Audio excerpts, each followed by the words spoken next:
Green Bay Packers, whose season is in serious jeopardy after Aaron Rodgers suffered a broken collarbone in yesterday's loss to the Vikings and could be done for the season. Mike McCarthy said after the game, the team will stick with the quarterbacks they have, but Sports Illustrated's Peter King told Cowherd this morning that he thinks they should consider signing a notable free agent. If I'm Green Bay, I at least place a phone call to Colin Kaepernick. In my opinion, Colin Kaepernick would be an apt insurance policy. It could be that he'll come in and he won't be the kind of guy who the Packers want to have around. I don't know, but I certainly would look into it. All right, some people have also thrown Tony Romo's name in the mix for the Green Bay. Cowherd, do you think they should bring in either one of these either one of these quarterbacks? No, because Aaron Rodgers, to a fault, is the franchise.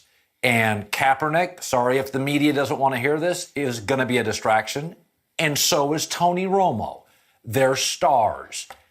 Listen, this team was built for Aaron Rodgers.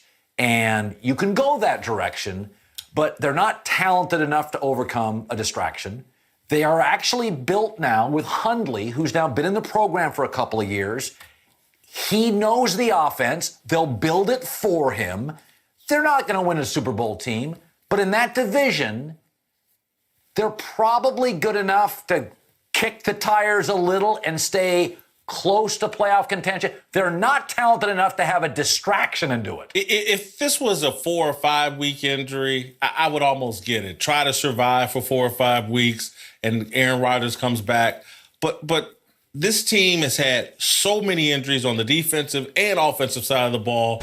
This season is lost. When you look at that list, Tyrone Montgomery, David Bakhtiari, Brian Bulaga, Lane Taylor, Kevin King, it's the damn whole team has basically been hurt.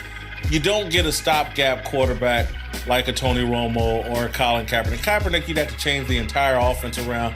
Neither one of these guys are options.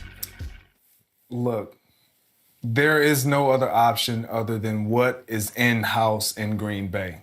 That is how the organizations run from top to bottom. When you look at the coaching changes that they make, they will rotate their coaches from an offensive coordinator, coming from a tight ends coach, moving to offensive coordinator, running back to receivers, all in-house. They don't go outside of that building and try to acquire guys. Same goes for player personnel. They don't do it. That's not how they run. That's not how Ted Thompson likes to do it. It is honestly not how Mike McCarthy likes to do it.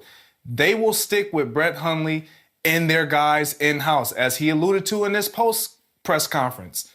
If anything, I could see them going to get a Scott Tolzien to back up Brett Hundley because he understands the system. He's been in the culture. He knows what's going on in that environment, in that organization.